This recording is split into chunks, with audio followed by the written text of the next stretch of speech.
পরশুদিন আপনারা দেখেছেন যে সরকার 13টি রাজনৈতিক দলের সাথে বসেছিল, 13 দলের শীর্ষ প্রধানদের সাথে, সেখানে আমরাও ছিলাম। সেখানে আমরা পরিষ্কারভাবেই সব রাজনৈতিক দলই সরকারের এই পক্ষপাতদুষ্ট আচরণের তীব্র প্রতিবাদ জানিয়েছে এবং ডক্টর ইউনূস স্যারের প্রতি সম্মান দেখিয়েই তারা বলেছে আপনার সরকারের প্রতি আমরা এটা প্রত্যাশা করি না।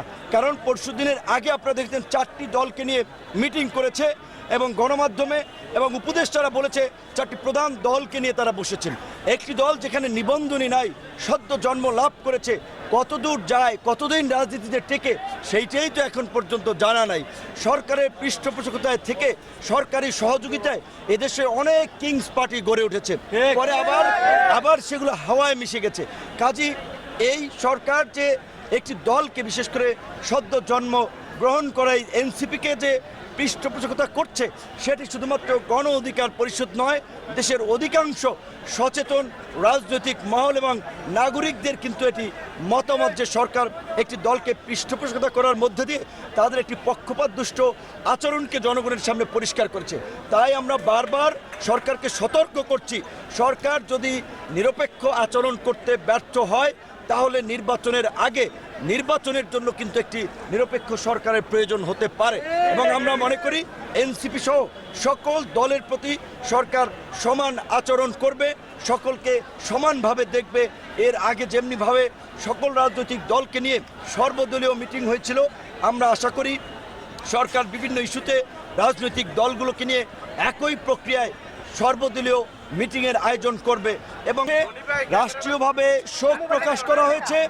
আমরা সকলেই সেই ঘটনায় শোকার্ত, কিন্তু আমরা দেখেছি সেই মাইলস্টোনের ঘটনাকে পুঁজি করে পতিত স্বৈরাচারের দোসরেরা ঢাকার রাজপথে নানান ধরনের নাশকতা এবং অস্থিরতা তৈরি করার অপচেষ্টায় লিপ্ত ছিল। তারই একটি অংশ হিসেবে তারা কিছু ছাত্রদেরকে উৎসাহিত করে সচিবালয়ের দিকে নিয়ে গিয়েছে এবং ছাত্রদের মধ্যে ঢুকে সচিবালয় ভাঙচুর করেছে এবং এর মধ্যে দিয়ে সরকারেরও প্রশাসনের একটা দুর্বল চিত্র আমাদের সামনে পরিষ্কার হয়েছে।